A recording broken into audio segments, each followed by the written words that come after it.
So that's where this story is going to be taking a bit of a turn, Yeah. because the thing is they will say that we're not classified as employees. They will say that we're independent contractors. However, our working conditions, our pay structure, the rules, the scheduling, the everything about it, I can call my hair green all I want.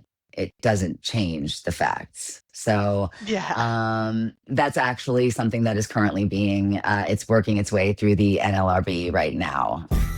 Welcome to Yes Podcast, where sex workers, artists, and advocates talk about the realities of the industry.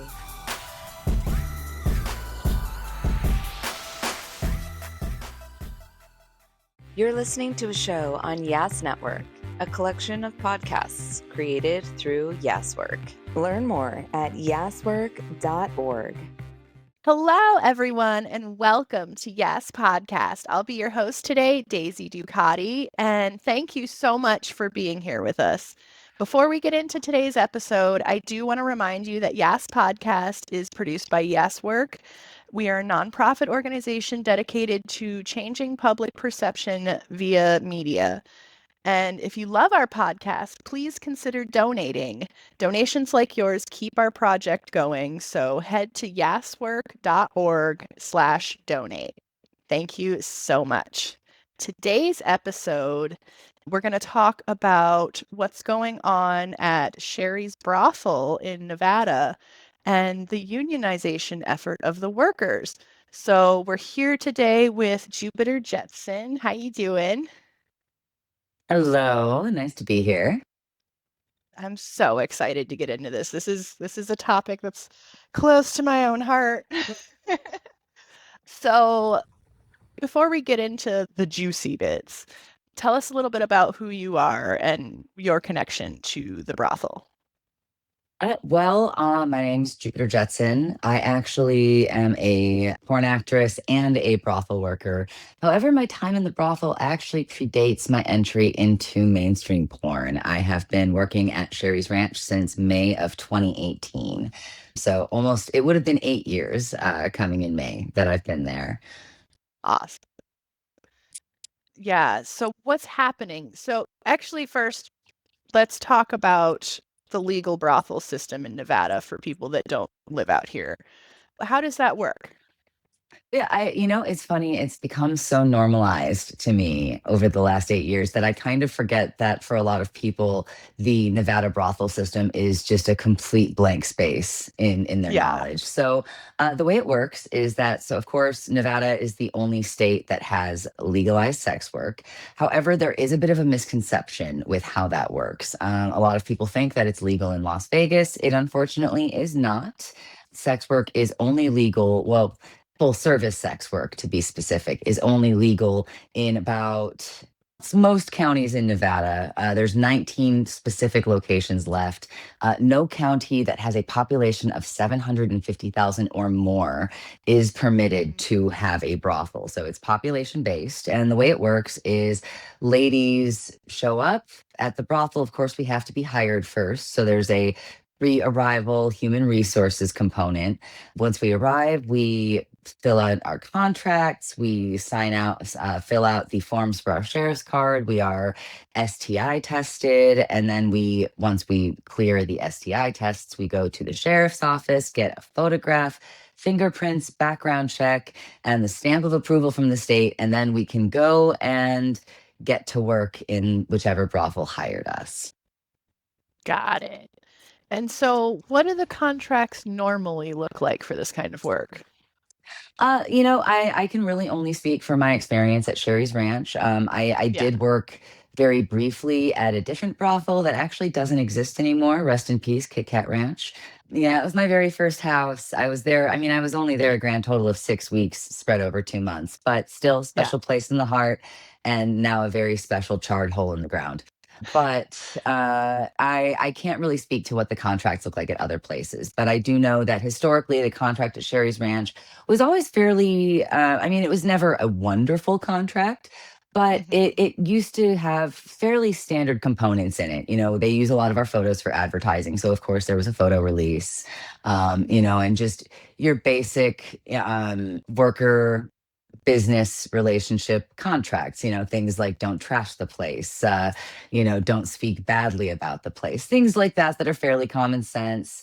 A couple of things about how both the corporation and the individual should be giving each other 30 days written notice of any termination of contracts, just protective things. That changed in December. Now, mind you, they had started kind of teasing that there were some contract changes coming back in the fall, around the same time that I'd had a conversation with the general manager of Sheri's about how the owners were playing around with ideas about how they might be able to monetize the fact that they have a very large number of porn actresses in their employ at this point in history. And of course, my answer to that line of questioning was that they can't.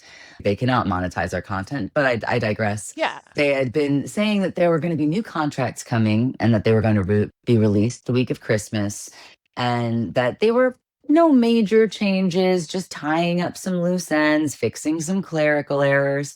But they kept saying very ominously, ladies aren't going to like it. But the ladies aren't going to like it. A lot of you aren't going to like these contracts. And What so, an odd thing to say. well, exactly. What a strange way to tell us about changes to our jobs. So the week of Christmas, I reached out to one of my coworkers who was actually physically there at the ranch at the time and just asked her if she wouldn't mind sending me a copy of the contract. Because of course the ranch does not send us these contracts in advance. They expect us to arrive after traveling across state lines, across country borders. In my case, I come here from out of the country for work. Oh, wow. And they expect us to just sign upon arrival. So I got a copy of this contract that, of course, my coworker had already signed because it had been presented to her upon arrival. And by the third page, I literally crying. It was genuinely devastating to read the terms of this contract because even though I'm not a lawyer, there were some terms that immediately jumped out at me as completely non-negotiable and completely inappropriate for this kind of contract. Namely, starting at Section 5, which was governing our intellectual property rights. Yes, all of a sudden, we're not just workers, we're content creators, and apparently the ranch is a studio. And they're a studio that owns everything we do ever in perpetuity. The intellectual property claims that they were making would grant them ownership of everything we have ever made, past and present and future, surviving termination of our employment, surviving our death. Surviving our death, everything here. Now, most concerningly, and also surviving our death, is the power of attorney that this contract also grants the ranch.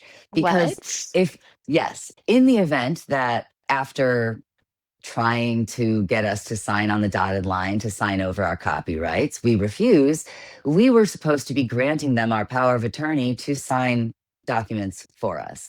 And because this power of attorney was paired with an interest or coupled with an interest, I always forget the exact word, that means that it was not paired to our employment, our business relationship, our lives. It was paired to their interest in our business and their ability to monetize it, meaning that long after we work there, long after we die, they can sign our name on the dotted line to continue monetizing our image, our likeness, our writings, our music, anything we do, inventions, patents, all of it listed. So they're trying to fully own like your name and likeness. Name, likeness, anything we do. They felt, apparently, and mind you, I guess I can't put words into their mouth because I don't know what they felt, but if I were going to make this assumption based solely on the contract, they felt entitled to ask for our entire being and rights to it because we've worked there. Wow. That's absolutely outrageous. Yes. I have to admit, I'm not used to being this morally correct. Yeah. It's It's a bit wild, but yeah. So, and on top of that, even if if they could have tried to explain away, like, oh, it's a standardized contract, and we didn't mean to throw that in there, which is something they had said a couple of years back when they had made other contract changes that had been ruffling some feathers. Yeah. So when it was brought up, though, they just tried to explain it away as, oh, no, no, we just need that so that we can share your photos with journalists, which isn't true. No. Photos to journalists are covered under fair use standards, Yeah. and don't Journalists even can require. use whatever. Yeah, they actually don't even have to get a photo release. They don't even need a model release. Yeah. So it was very obvious that there was some kind of ulterior motive, and we first. Okay, so first things first. When I got this contract, I immediately got in touch with an attorney, Michael Federosi, if anybody's looking for a good IP attorney. Yeah. He read over this contract for me and immediately validated exactly my reading of what I had seen. And so my next move, we had a group Discord chat that Molly Wilder, another worker at the ranch, had made a couple of years ago, just as like a community space, lost and found, girl needs a ride to the airport, what have you. And at the time that this contract came out I got my copy on December 27th. At that time, this Discord had about 12 members. It was very little used, not exactly even well known. By the end of that week, it had the vast majority of the workers who work at Mm. Sheri's in it. I think it's been a while since I've looked at the exact number, but it's the vast majority of workers at the ranch are in Yeah. this Discord. And we had a mutual aid fund set up, had contacted the attorney again, had sent a group letter, individual letters, and we're working towards figuring out how to proceed from here within 5 days. Within Yeah. 5 days, we had all of that. And that's kind of where we stayed for about a month and a half, was in this position of every week, ladies would arrive at the ranch and ladies would say, hey, I just need more time. Can my attorney look at this? And so every week, ladies were being sent home and being told, okay, well, you can have your attorney read this and then come back next week, but you have to sign it next week. So by February 3rd, we realized that we were absolutely out of all of those weeks and that everybody who was coming in at this point was going to be told sign or leave. We were at that deadline. So it was January, I want to say January 30th, maybe a little bit before then, that I reached out to Susie Q and was just kind of asking her, because someone else I work with, Lillian Youngleave, who's a professor at UNLV, had mentioned, Susie might be a great person to talk to about this. She's got a lot of connections in this sphere. And I had just been on her podcast. So that's a great Yes. idea. Reached out to her, and she immediately got me in touch with Carrie Biggs Adams, who is one of the bigger dogs at CWA and NAVAT and all of that. And she got in touch with our local CWA 9413 in Nevada. And they had a meeting with us the very next day where they went over what the union could do for us, how they might be able to help, and what that could look like, and then asked if we'd want to join them. And yeah, it's been we of course obviously said yes at that point. Amazing. And we all were really, really, really excited. From the moment we said yes, it took them about 12 hours to get a digital version of union authorization cards, because we're kind of a strange case in that we're all spread out across the four corners. And within so, real quick, sorry. Are you actually classified as employees at Sheri's? So that's where this story is going to be taking a bit of a turn, Yeah. because the thing is they will say that we're not classified as employees. They will say that we're independent contractors. However, our working conditions, our pay structure, the rules, the scheduling, the everything about it, I can call my hair green all I want. It doesn't change the facts. So Yeah. that's actually something that is currently it's working its way through the NLRB right now. Okay. And it's one of the things I'm actually going to be finishing up some statements on that actually later this afternoon. That is the one fly in the ointment, is we are, as of this exact moment, according to the letter of their contracts, not employees. However, according to the letter of their recruitment portion of the website, which says employment, Would you like to become a one of Sheri's sexy ladies? And then if you want to email them, it's employment@sherrysranch.com. Also, generally, if an employer is telling you when and how to work and what you can wear and how long you have to be on the premises and things like that, that generally qualifies you as an employee.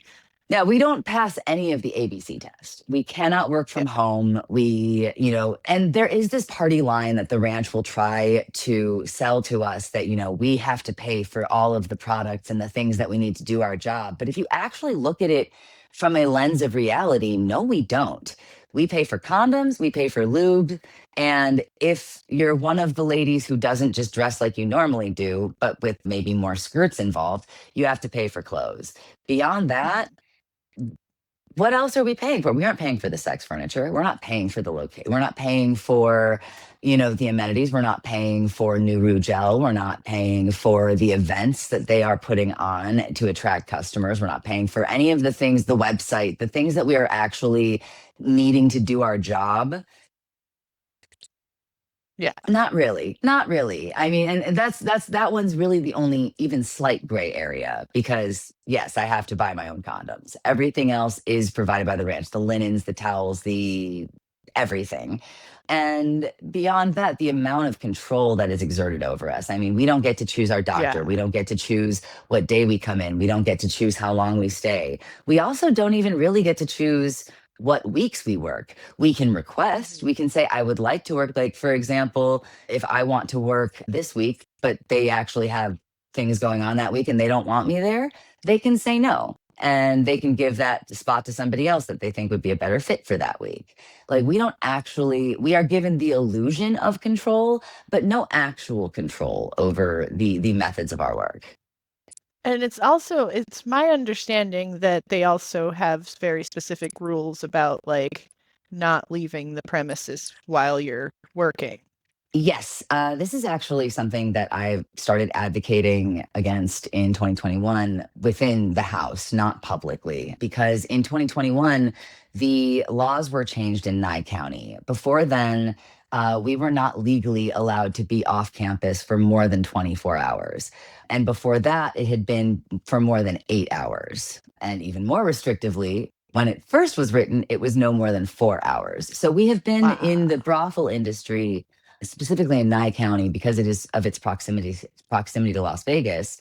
We've been on a very positive trend with that, where all movement restrictions have been removed as of 2021. Okay. There is absolutely nothing that says how long we need to be on campus or how long we're allowed to be gone before we have to retest before. They have finally moved it to be more like a system that the porn industry is more familiar with, where there is just a frequency of testing mandate. And ours is actually more frequent than the porn industry, although far less extensive. We are only tested for four specific STIs. Interesting. It's kind of funny. So the testing protocols in Nevada, Nevada as a whole, are wildly out of date and out of touch with science. And this is something that I actually started working on in 2021. It started as a petition with the Nye County Commission to remove 3 words from the Nye County Code. And those words were via endocervical swab, because I wanted to get ladies out of stirrups and I wanted to open the industry up, at least in Nye County, without discussion, to trans women. Because as of right now, while the Nevada state code has specific instructions for how to test trans women, the Nye County Code has not added that language to their charter. So that's been something that I started working on years ago. And it's actually through that effort that I've built the community that led us to here. Because if I hadn't been working on the STI testing, I wouldn't know Dr. Youngleaf. If I didn't know her, I wouldn't have been told to call Susie. So it's kind of crazy how that works. And this is why activists always say, build community.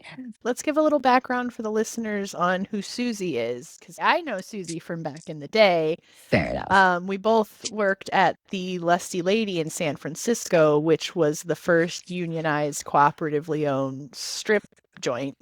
It was a peep show. And the lusty lady kind of unionized in a time where that was absolutely unheard of for sex workers and has been the starting point for a lot of sex work labor activism. And if you want to learn more about that, you can watch, there's a documentary about it called Live Nude Girls Unite. And so Susie was heavily involved with the Lusty Lady and has been heavily involved with a lot of labor rights organizing and like sex work organizing. And so she's a very good person to have involved in this and is also involved with a lot of union organizing.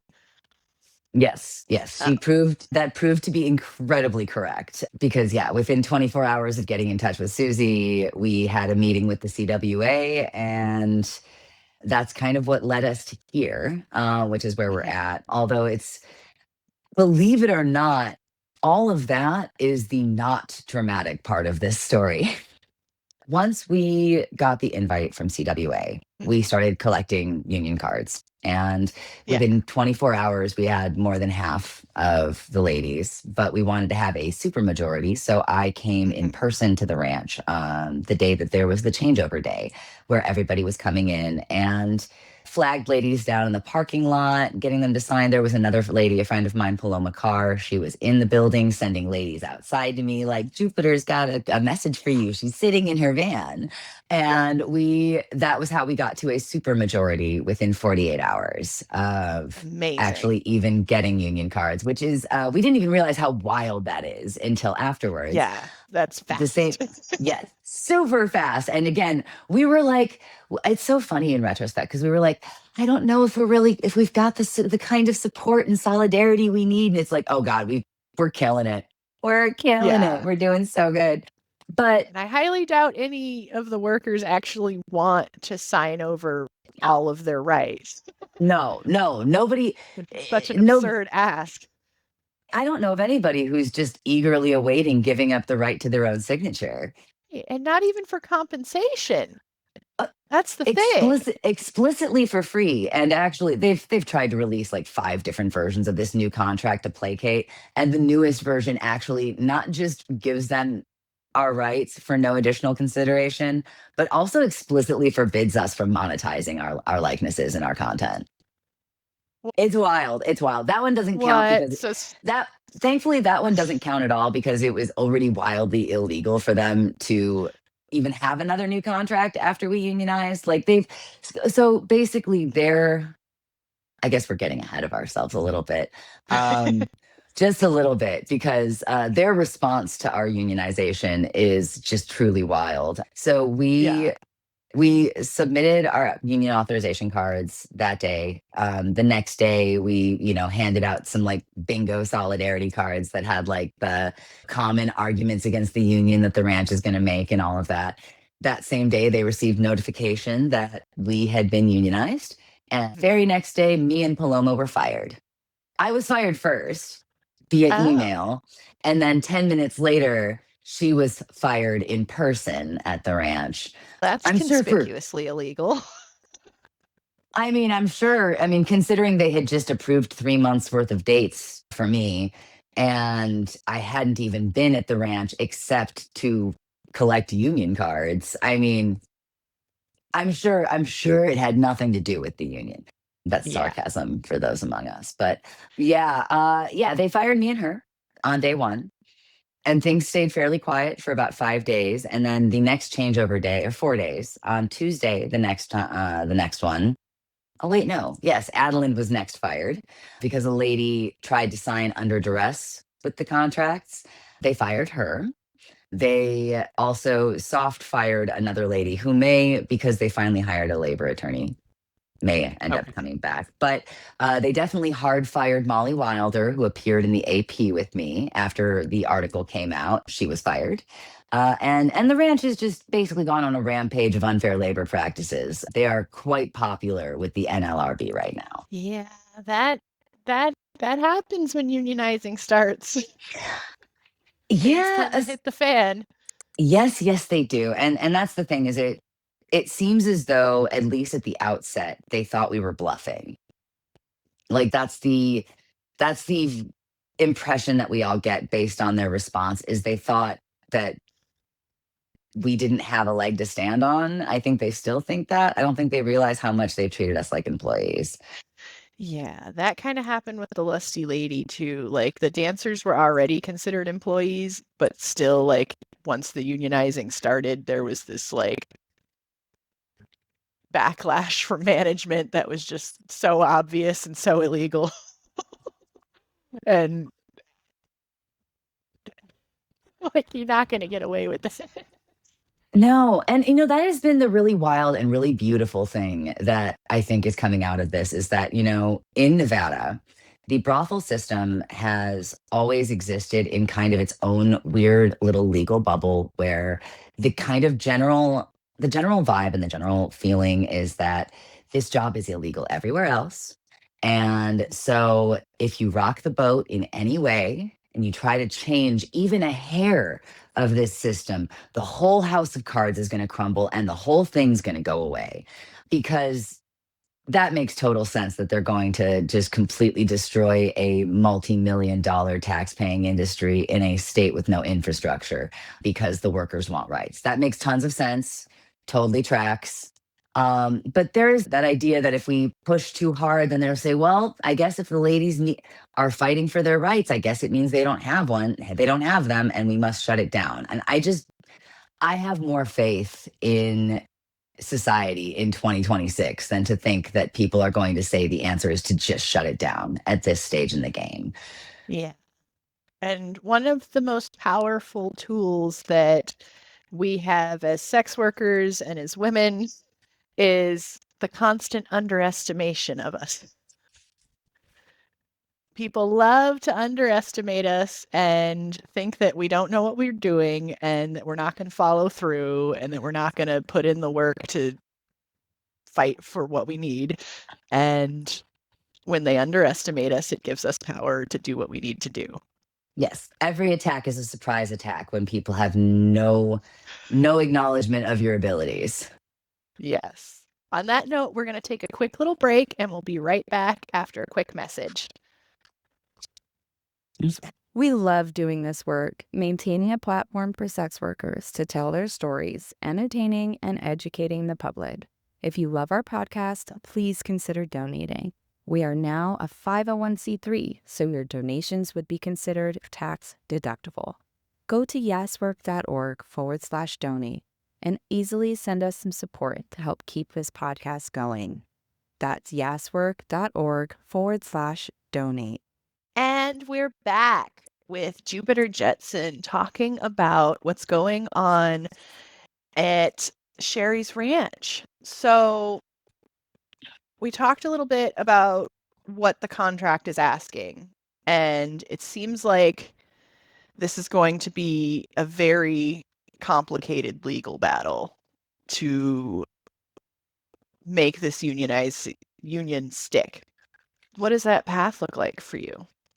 Thankfully, I would say it's not so much complicated as it is a setting of new precedent in Nevada, which I'm excited to see because really everything about whether or not our union is going to stick boils down to how the NLRB decides our classification. And to be honest, just having lived the experience for the better part of a decade, I can tell you that I've not lived an experience of an independent contractor. I have never been able to contact my own clients outside of the work approved email. I've never been allowed to publish a wish list.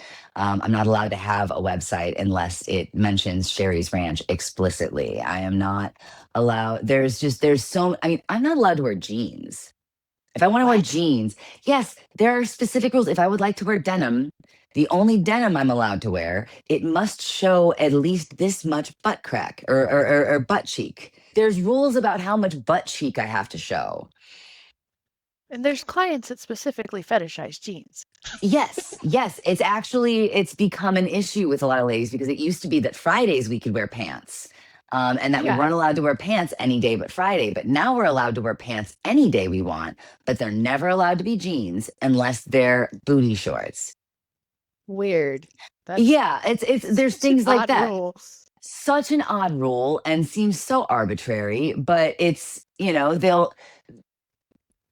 we have that. We're not allowed to wear terry cloth robes. We must wear high heels. Like I had to get special written permission to wear flat shoes in the lead up to my hip replacement surgery.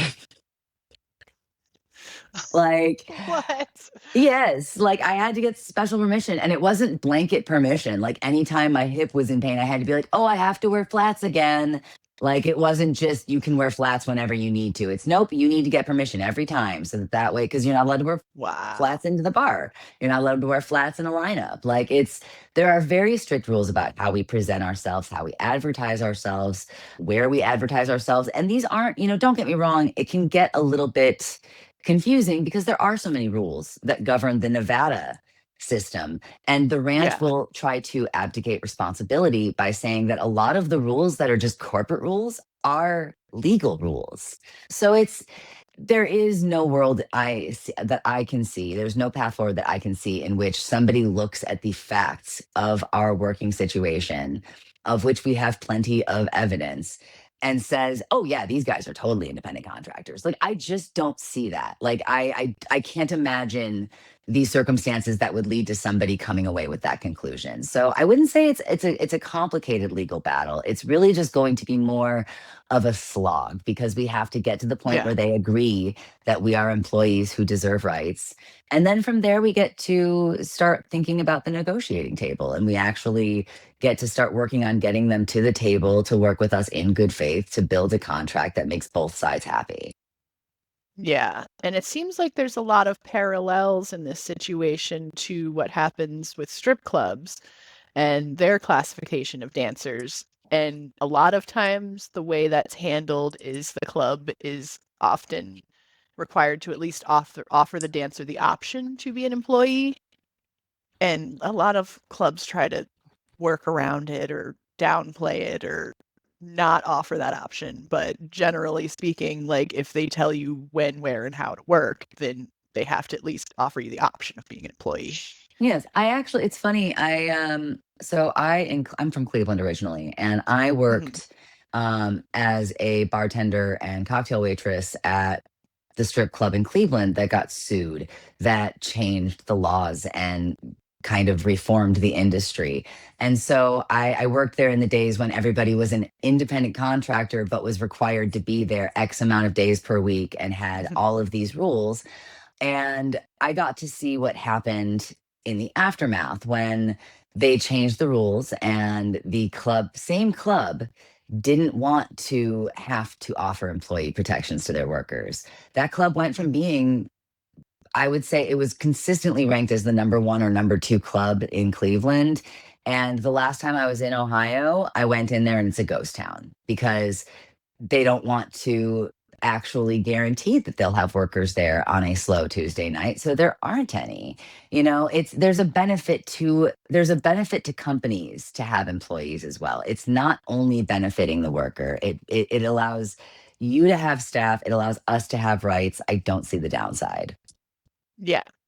And with this contract that Sheri's is trying to push, it seems like they're trying to have basically complete ownership of the workers without any protections at all of being an employee. Yeah, well, some of the clauses, especially the power of attorney in that contract, it's not even just an employee contract, it's illegal. Yeah. Power of attorney isn't supposed It to be seems used more like for trafficking, honestly. yeah. I always hate to It's use pushing that the word, but line. it's really pushing the line. It's a bad look. It's a really bad look, especially when we are in an age of, all of the workers at Sheri's. We are the fair trade, organic, sex workers, pasture raised, if you will. We are all, Yeah. we are the model of consensual sex work that people who Yeah. are anti-trafficking should want to see. And at the end of the day, it pains me that we can't get away from that even in the legal system, if that makes any sense. Like I think that Yeah. it only behooves the legal system to really lean into being the ethical option if they would like to. Mind you, I'm team decrim. I think that the most ethical option is to just not criminalize people who are trying to make a living. Yes. But 100%, it gives fuel to the antes when the legal brothel is trying to so blatantly exploit their workers.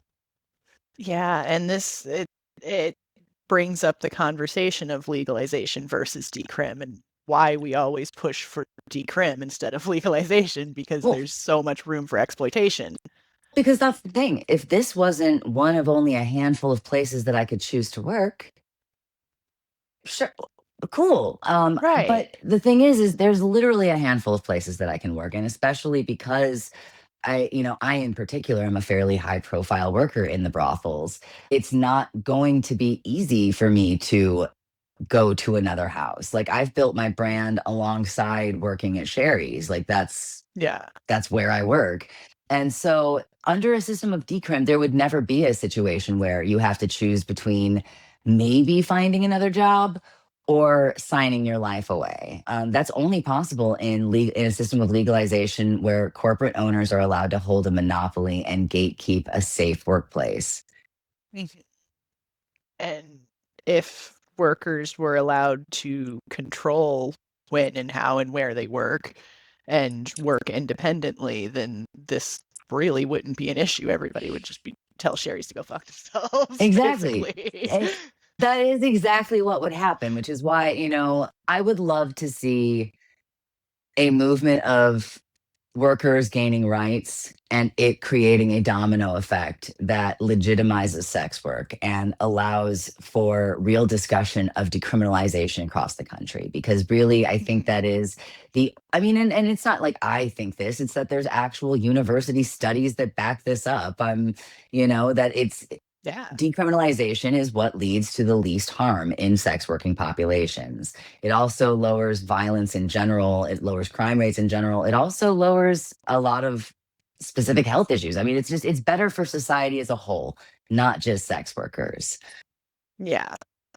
So what are the next steps and how can we all and our listeners help and support this fight? Well, if you want to be supportive, of course, I would like to point out something kind of important because I still have a lot of people I care deeply about that are working at Sherry's. We are not calling for a boycott. We are not at this time. We are not. There is no picket line for people to cross. It is actually quite encouraged to make sure that our coworkers are well paid and well treated right now while we go through this. But if you Yes. would like to support the terminated workers, support the union effort, you can go to unitedbrothelworkers.com or unitedbworkers.com if you're on a work computer and you don't want to get yelled at. And you can sign our petition. You can donate to the GoFundMe that's going directly to the fired workers. And you can, of course, spreading the word, telling your friends, letting everybody you know that sex work is real work and we deserve real rights. All of Yeah. that helps. That's amazing. And I really hope that this union sticks and you all are able to return back to work with your intellectual property intact. It's That's absolutely the absurd. dream. Yeah, no, I can't get over it. It's such it's an still absurd ask. like I said, I think, and I just personally, I think that that could be partly responsible for why this has gotten as much attention as it has, is because I will say that in most of the previous cases of sex workers unionizing that I've seen, there's very often been kind of a very uninformed public backlash of, well, they choose to do that work. So, whatever, why should they fight for more rights or better conditions? That's what they get. But at the end of the day, this issue seems to be something that the average worker can see happening to them because we are in an age of people taking more and more control of IP and personal autonomy. I think that it is such an egregious violation of any human's rights, though, to take someone's signature, to take someone's likeness, and to take it forever, not tied to a job, not tied to anything specific, I think has been a real flashpoint for people. Yeah, and also like I feel like with sex work in general, there's always this issue of once you are a publicly known sex worker, it can be very difficult to do anything else with your image and with your reputation of being a sex worker because of stigma. And this kind of also feeds into that, where now it can also be difficult to do anything else after working at Sheri's because they own your name and likeness if you sign this contract. And Yes. it closes other doors of employment opportunities and business opportunities. Oh, 100%. And that's the thing, is that every woman who starts at the ranch, we are very often asked what our goals are our first week. Like, what is it that you hope to get out of working here? And the idea is that we are supposed to be building our future. We're supposed to be spending time gathering resources and working on whatever it is that's next for us. And this just closes the door Yeah. on whatever is next for us, which is just it's just completely antithetical to the entire system as it was explained to me when I was hired 8 years ago. Yeah. And it also seems to have some parallels to what happens in the music industry with recording contracts Yeah, and yeah. how these major corporations try to own people's masters and their name and their likeness as well. Yeah, and it's also got really very real echoes of the actor strike, the writer's strike, the SAG Mhm. strike from last year. This was a lot of what they were fighting for, was the rights to retain the use of their image and not be AIified. We're Yeah. all fighting for the same things here. We just might wear slightly sparklier clothes while we do it. Exactly. Exactly. Well, thank you so much for telling us about what's going on out there. And it's, I really hope that this legal battle turns into a victory and that you guys can come out on top. Where can we find more of you? Where You can can our listeners support you better? Oh, well, everyone can find me. I'm everywhere except Twitter. I'm at Jupiter Jetson. So TikTok, Instagram, Blue Sky, just my name. On Twitter, I got deleted. I got deleted Oh, a little bit no. ago. Yes, that's why I had if you're someone I followed forever and I'm not following you right now, it's because I got deleted and I'm on a backup account that I made like 5 years ago and then never touched. So I'm on Twitter at Jupiter's Army. Oddly appropriate for right now. It was originally Yes. supposed to be a fan page, but yeah, at Jupiter's Army on Twitter, at Jupiter Jetson everywhere else, and UnitedBrothelWorkers.com for any and all updates. Yes, and please, please go sign the petition, donate to the GoFundMe. Is the GoFundMe link on the United Yes, Brothel Workers site? if you scroll down, there's a button that says donate now. It'll take you directly to our GoFundMe. Perfect. Thank you so much for telling us all about this. I really hope it goes well.